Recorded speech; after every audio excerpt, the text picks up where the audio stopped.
안녕하십니까. 신상하게 민주국민 제18회 3부가 되겠습니다.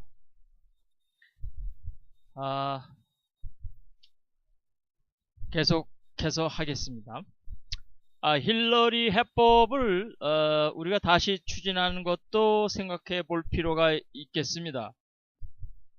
오바마 일기 때에 그 힐러리 국무장관이 내놓은 해법의 골자는 9.19 공동성명의 사항이었던 평화협정 문제에 대한 협의의 우선순위를 끌어올리겠다는 것인데요.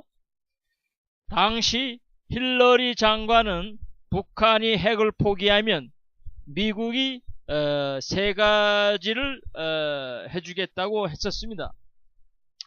첫째가 미북 수교, 둘째가 평화협정 체결, 셋째가 경제 지원이었습니다. 오바마 정부 출범 초기인 2009년 2월 13일에 처음 이 얘기를 했고 1차 북핵 실험 이후 7월 23일과 11월 21일 모두 세 차례에 걸쳐 이런 제안을 내놓았습니다. 그런데 그때마다 비핵 개방 3천을 내세우며 북한의 선비핵화를 요구한 이명박 정부의 반대로 결국 진전을 보지 못했죠. 이 명박이가 참 문제입니다. 제가 이명박 대통령을 이제 반말하는 게 아니에요. 미국에서는 명박리라고 합니다. 명박이 이름을 먼저 부르기 때문에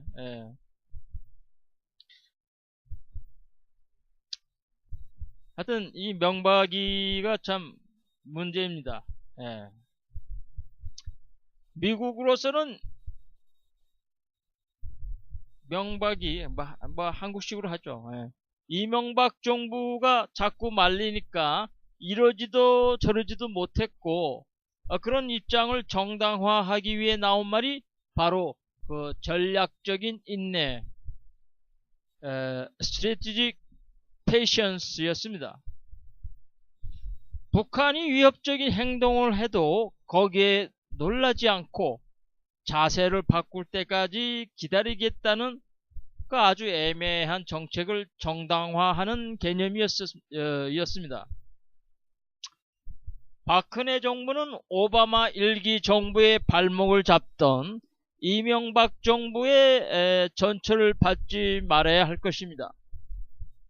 적극적으로 2자 회담, 4자 회담을 빨리 하고 평화협정 이런 것들 겁낼 것 없이 제안해야 합니다. 우리 사회 일각에서는 평화협정이 체결되고 평화체제가 구축되면 주한미군이 철수해야 하는 것 아니냐고 걱정하는 분들이 있습니다. 지난 1992년 1월 미국을 방문한 김용순 당시 북한 노동당 국제비서가 아놀드 캔터 미국 국무부 차관에게, 그리고 2000년 10월에는 김정일 당시 국방위원장이 올브라이트 미국 국무장관에게 미국이 북한과 수교만 해주면 평화 유지자로서 미군의 한반도 준을 용인하겠다고 말한 바 있기 때문에 걱정할 필요가 없습니다. 이북이 그렇게까지 나왔다는 얘기예요. 물론 평화협정 문제 협상을 시작하기 전에 2000년 10월 김정일 올브라이트 회담 내용을 확인 다짐하는 절차는 필요합니다. 이런 상황과 조건이라면 우리 입장에서도 평화협정 논의를 못할 이유가 없지요. 우리 사회 일각에는 아직 미군의 주둔 문제에 대한 우려와 걱정이 많이 있습니다. 이게 바로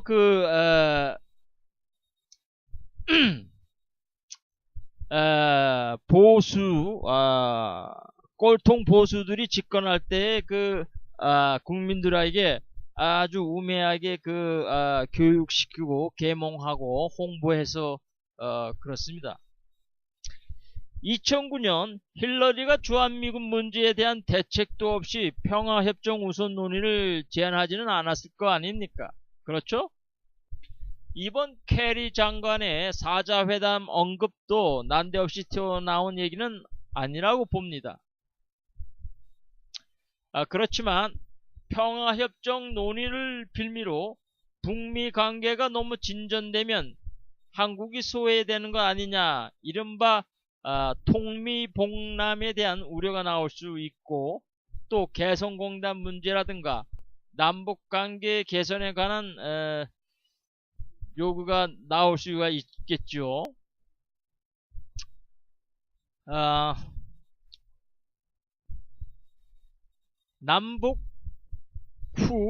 선남북 후에 북미가 모양이 좋은데, 불행히도 박근혜 정부가 출범하자마자 이명박 정권에서 계획을 세웠던 독수리 훈련이, 이 독수리 훈련이 이게 1년 전에 계획을 세우거든요. 그런데 그때 세울 당시에 아주 세게 계획을 세웠어요. 이 훈련이 너무 세게 진행이 됐습니다. 훈련은 박근혜 정부가 들어와서 더 강해진 게 아니라 바로 그 1년 전에 이명박이 훈련 계획을 세우는데 아주 강도 있게 세게 그렇게 세웠다는 것입니다. 이명박이 아주 못됐죠. 김영삼 정부 때도 그런 일이 있었습니다. 노태우 정부 말년인 1992년 가을에 국방부가 1993년 팀스피리트 훈련 재개를 결정해버리니까 새 정부 들어 김영삼 대통령이 이러지도 저러지도 못하다 훈련에 들어가게 됐죠. 이게 한 원인이 되어 북한이 핵 확산 금지 조약 NPT를 탈퇴하게 된 것입니다. 1992년에는 남북 대화 진전을 위해 팀 스피리트 훈련을 중단했었는데, 한반도 비핵화 공동선언에도 불구하고 팀 스피리트 훈련을 1993년에 재개하니까 북한이 발끈한 거죠. 당시 팀 스피리트 재개를 결정한 미국 측 주역이 바로 아버지 부시 대통령 때 국방장관이었고, 그 아들 부시 대통령 때는 부통령으로서 네오콘의 수장 노릇을 하면서 북핵 문제 해결을 오히려 어렵게 만들었던 딕 체니였습니다. 이 딕이란 말이 또 다른 뜻이 있는데 그 말은 뭐 얘기 안 하겠습니다. 자, 1993년에 팀 스피리트 훈련이 재개되면서 그해 3월 북한이 NPT 탈퇴 선언을 하자 북미 대화가 먼저 시작됐어요. 핵 상황이 더 나빠지기 전에 이를 관리하기 위해서 미국이 미북 대화를 시작하려 하려니까 김영삼 대통령이 그걸 막으려고 했습니다. 그러나 미국은 김영삼 정부의 견제나 불평은 아랑곳하지 않고 북한과 대화를 시작했고, 북핵 문제 해법을 논의했습니다. 우리가 못하게 말리는데도 미국이 자기 필요 때문에 그냥 해버리는 거예요. 미국과 이북 간에는 대화가 있고 남북 간에는 대화가 막히는 상황, 이것이 통미봉남이었습니다. 무작정 미북 대화를 막으려 할 것이 아니라 권장하는 것도 나쁘지 않습니다. 어차피 키 리졸브 독수리 훈련 때문에 남북관계도 꼬이고 개성공단도 닫힌 상황에서 아무리 개성공단이 시급하다 할지라도 남북관계는 뒤에 시작해도 좋다는 그런 열린 자세로 북미 대화가 먼저 될 수 있도록 밀어주면 이북도 개성공단 등과 관련된 남북 대화에 나오리라고 봅니다. 물론 남북관계 개선을 위한 노력은 그것대로 지금부터라도 해야 되겠죠. 그리고 개성공단 뭐 말이 나왔으니까 하는 말인데 그런 뭐 개성공단 출입과 조업 재개만 얘기한다면 북한의 이북에게는 큰 매력이 없습니다. 개성공단 문제를 얘기하려면 자연히 명박이 정부 시기 중지됐던 2단계 200만 평 개발을 다시 시작하자는 얘기를 해야 합니다. 개성공단의 규모를 지금보다 확대하자는 전향적인 제안을 내놓으라는 것이죠. 이북이 그렇게 하자고 했었거든요. 그런데 이명박 정부가 이명박 대통령이 그렇게 안 한 거예요. 나 참. 왜? 통일을 원치 않으니까. 통일을 원치 않으니까. 그리고 개성공단은 이북이 중단 시켰다기보다는 뭐 최종적으로는 뭐 박근혜가 중단시킨 거 아닙니까? 마지막 그 인원들을 국민의 보호 차원에서 그냥 다 불러들였죠. 하여튼 뭐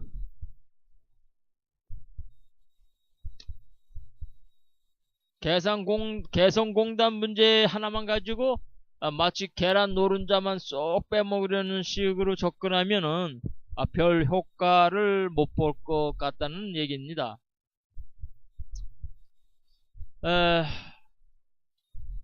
아무튼 박근혜 정부에 좀 더 전향적 자세를 가 나왔으면 좀 좋겠습니다.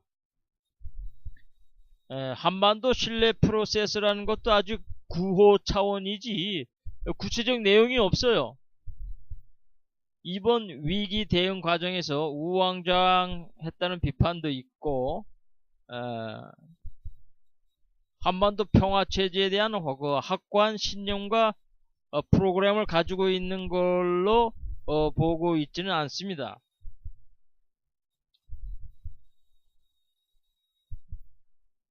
그리고 키 리졸브 훈련이라든지 독수리 훈련 이런 것들은 북한의 심장부를 타격한다는 개념으로 훈련을 했다는 것이 북한을 자극했다고 봅니다.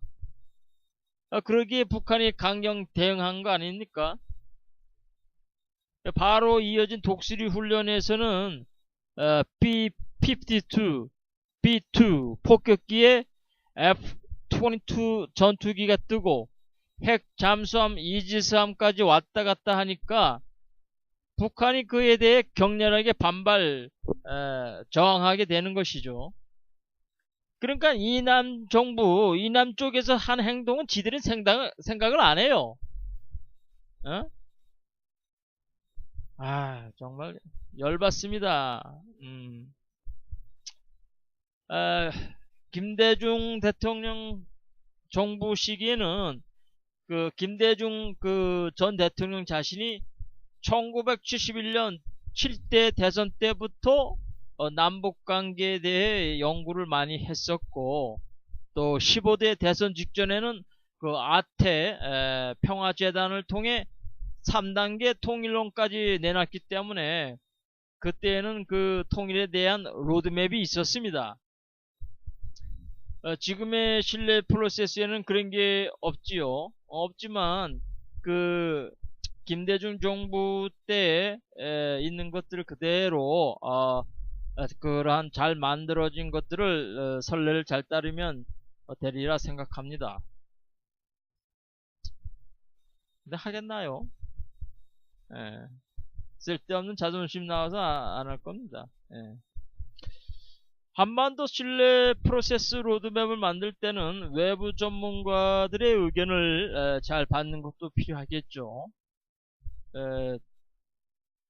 대북 정책은 국민적 지지를 받아야 하는 것이므로 중론을 모으는 것이 중요합니다. 자, 오늘은 여기까지 3부를 또 마치겠습니다. 이제 4부에서 뵙겠습니다. 감사합니다.